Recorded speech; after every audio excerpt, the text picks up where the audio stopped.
most astounding to me about Bebop is the longevity of it and how it still holds up after all these years and how it's still compared to all other anime.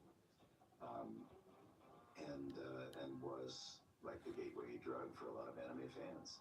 I had no idea how big this show was or how big it would become, and it's so fun and different and kooky and dark and wonderful, and the music is so hip, and it never ceases to amaze me every time I watch an episode. There's something special about this right here. There's something special. But of course, you don't want to jinx yourself, right? So baseball players got a no-hitter going. You don't want to say, hey, we got something special here. But once, it was all put together, and I saw it, I was just thinking, wow, this is classic. It's the Japanese storytelling at its finest. I think that's why we love Bebop so much. It's the pinnacle, it raised the bar so high for storytelling. It had that Western flair, and I think they gained a whole new audience from that. We watched the opening, the intro. He just showed me Tank. He showed me the opening credits of Bebop, and I turned to Kevin and I said, why the hell aren't you directing this? I'm Steve Bloom, and I play Spike Spiegel.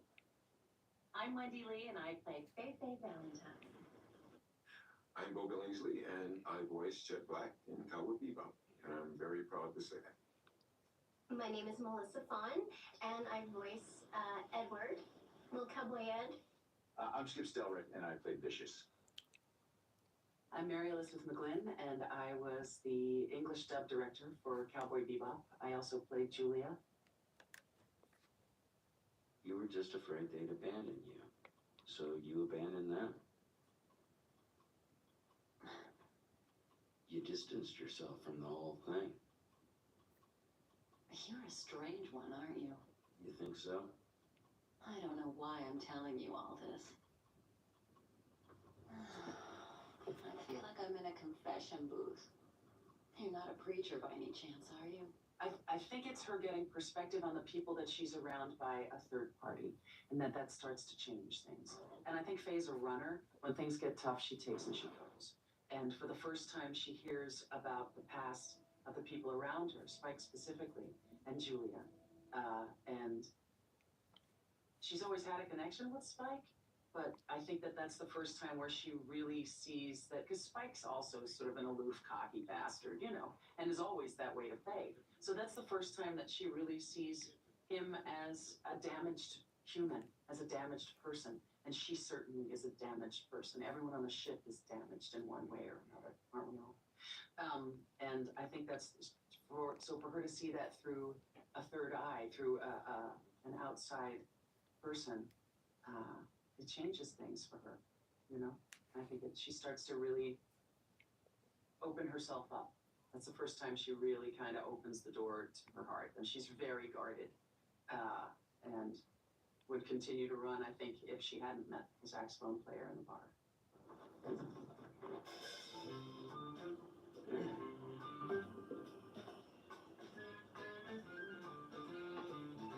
I must have channeled Edward somehow in another life, but I mean, I think the animation is just so clear and so wonderful. How could you not want to add something to it? She has so much life. They created something so wonderful. Edward is so full of life that it just felt natural to want to give her some little vocal isms to all these little spookies and all her little rubber hose movements, and it just felt natural to want to lend that to the character.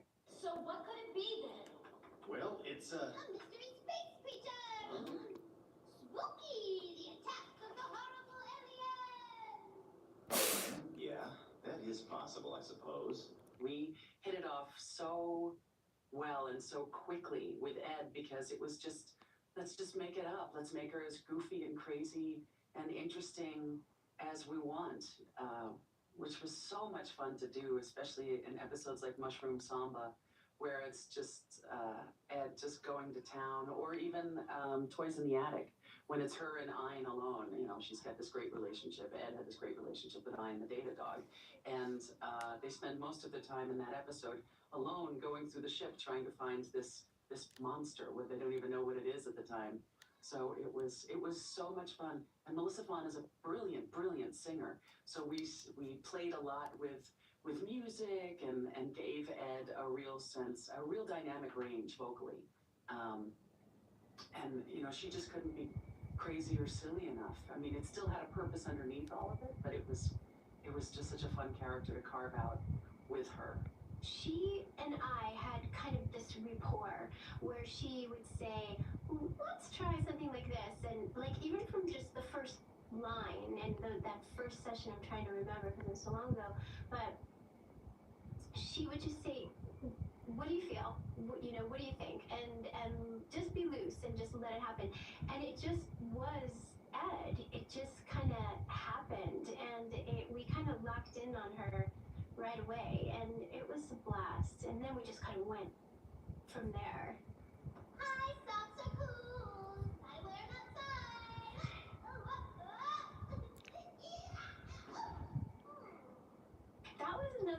That was just a part of just the process of Ed for me, that sometimes she would just break into song, you know, and just want to sing a song, and, you know, my socks are on, you know, and like, you know, things like that, where it was just, why not sing it? You know, if you were Edward, you might want to just, you know, sing a line. I want to eat mushroom, or, you know, whatever.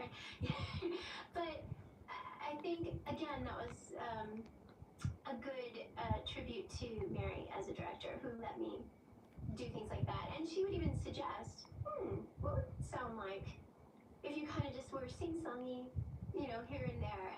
And so she gave me free reign. But she's such a great director that she would rein you in if you needed to be. And I really thank her for letting me just create something as kooky and wonderful as Edward.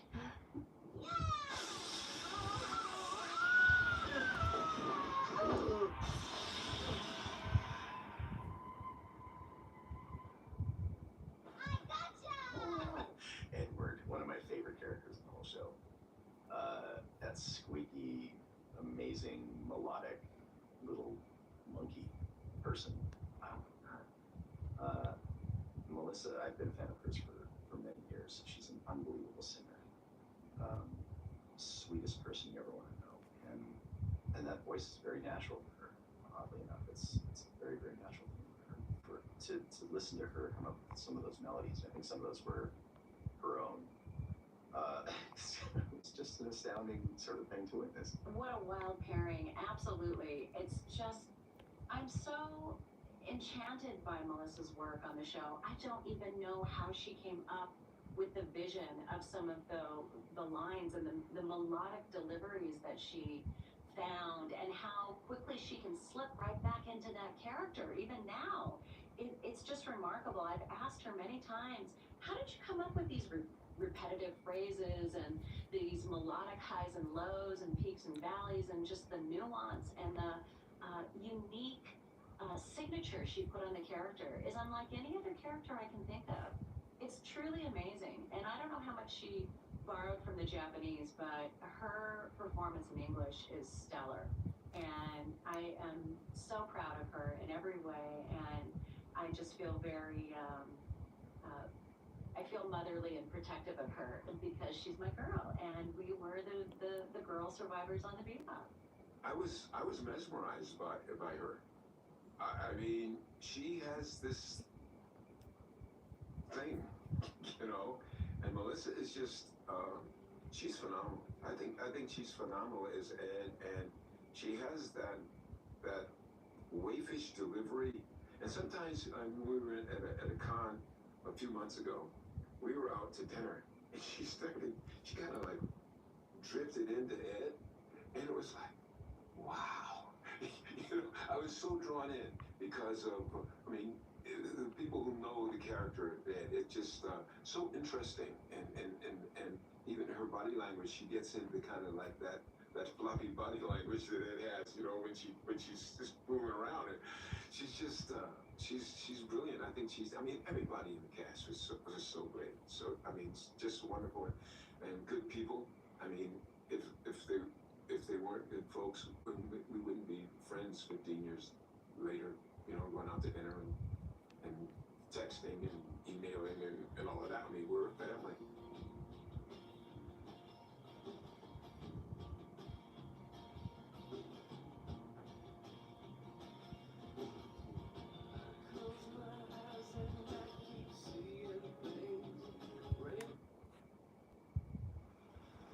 I was supposed to kill you. It was all set up. If I had, I would have been free.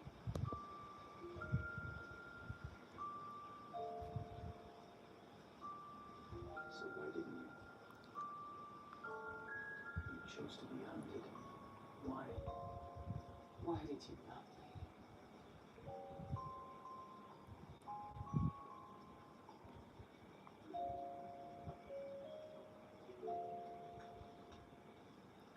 Let's just go away somewhere.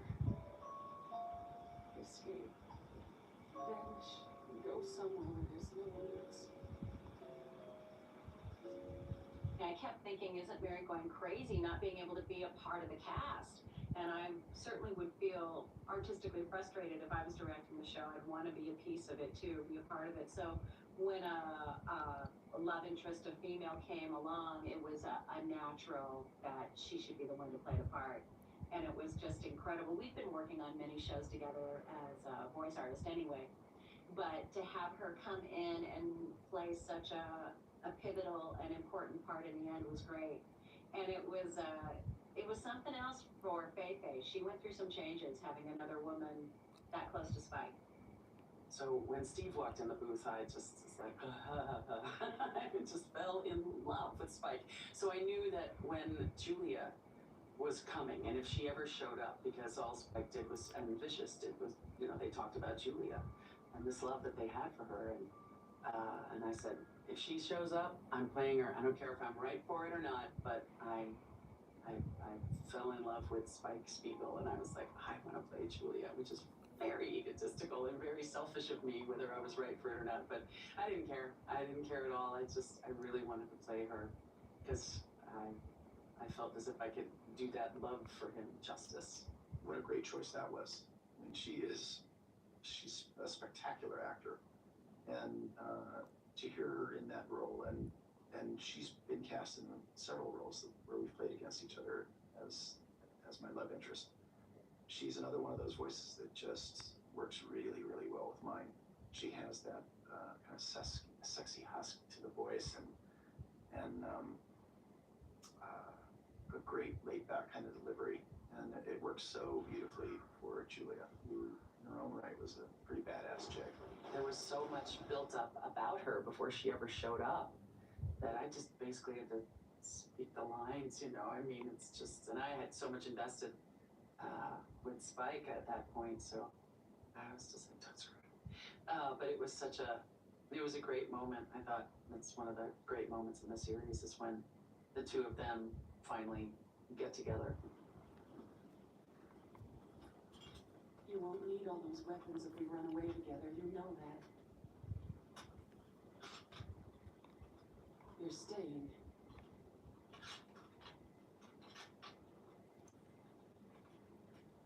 And I'll stay too. I'll be with you until the end. I think she's what drives Spike, and I also think she's the reason why he's willing so easily to throw his life away or to be so careless with his life, because she had such a devastating effect on his life in both a positive way and a negative way.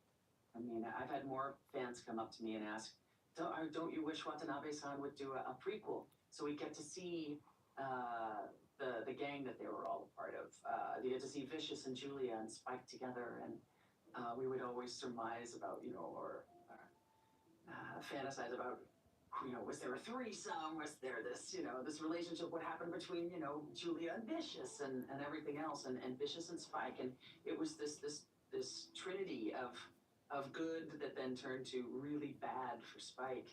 And I think for him, it's everything that was great and everything that was awful about his life that sort of ruined him and led him to where he is now. He's sort of carefree. I don't give a shit. I can go out and blow shit up and go after bounties and not care about myself and be careless and everything else because he lost her.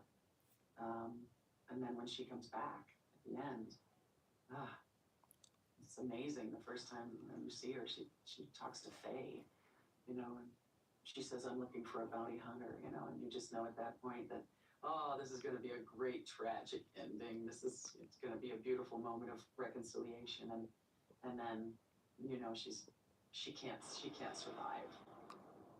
I knew that Julia couldn't survive. If it's good storytelling, Julia doesn't survive. And if it's great storytelling, then Spike doesn't survive, and they get to be together, ascending together, wherever, at the end.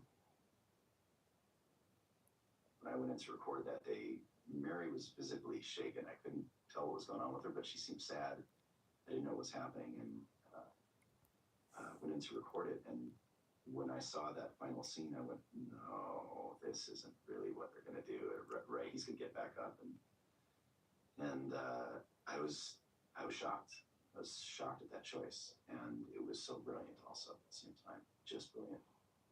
Honestly, the ending was devastating. I remember we got to the last scenes, and Mary and I really dragged out our last session.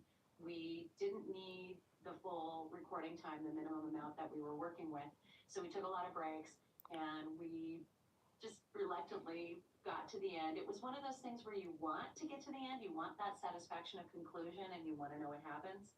But once I found out what happened, I ended up crying and watching our last scenes and watching the playbacks. And Mary took a moment, and we went back and we rewound and watched the very end very slowly, because often a voice actor doesn't see the scenes that are not voiced. And there was a lot of detail in the ending that I hadn't seen. So we went back and watched it very quietly. And I turned to her, and she looked up at me, and we both had tears running down our cheeks. And we came out and just embraced and just cried. Like, it was like, I can't believe it. And then I turned to her and I said, is it wrong to have a crush on an anime character? And subsequently I found, oh no, I'm not alone. A good classic ending, like classic endings that you don't want to go, and that's what makes you want to watch it again from the beginning, because you want that character again, and you want to see them all again. That can't happen. That can't happen. And so that was I was sad, and it also, it kind of signaled that that was it. That was it for the series, and we really wanted it to go on. And I think a lot of people who watched it wanted it to continue, and Mr. Watanabe just decided he wanted to leave people wanting more.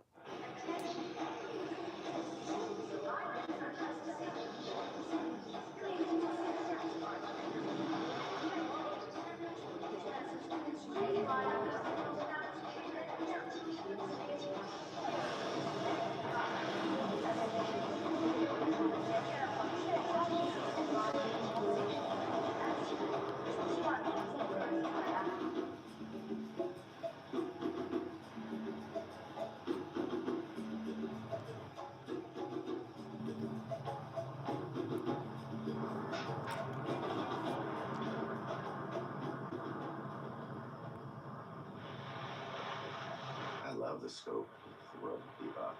That was one of the things that attracted me to it most. I love the influence of Vegas that sort of tucked in with, where was that, Mars, I guess, yeah, and Ganymede, and references to Titan, all these interesting places that I had read about as a child. They had actually developed these as worlds, as living, breathing worlds that people of Earth had escaped to and rebuilt. And I love that. I really love the idea that could exist in other places in the galaxy. That's that's fascinating to me. I'm still one of those idiots that sits out and looks at the moon for hours and hours at night. So I sit out there wondering, and I tweet back and forth with some of the astronauts that are up there on the space station. And so that stuff has always been fascinating to me. It's from childhood on, and just to see that fleshed out was kind of a remarkable thing. I was sad that the moon exploded because I love the moon so much. I've taken more pictures of the moon than I know what to do with. So that was always a sad bit of information. But yeah, no, I loved all the other. I loved the also the different space stations. You know, like the casino in space. Like, I want to go to a casino in space. That would be fantastic, especially if Jameson Price is running the whole thing. You know. So yeah, I loved the world. I loved all the different planets that they went to, and all the. I mean,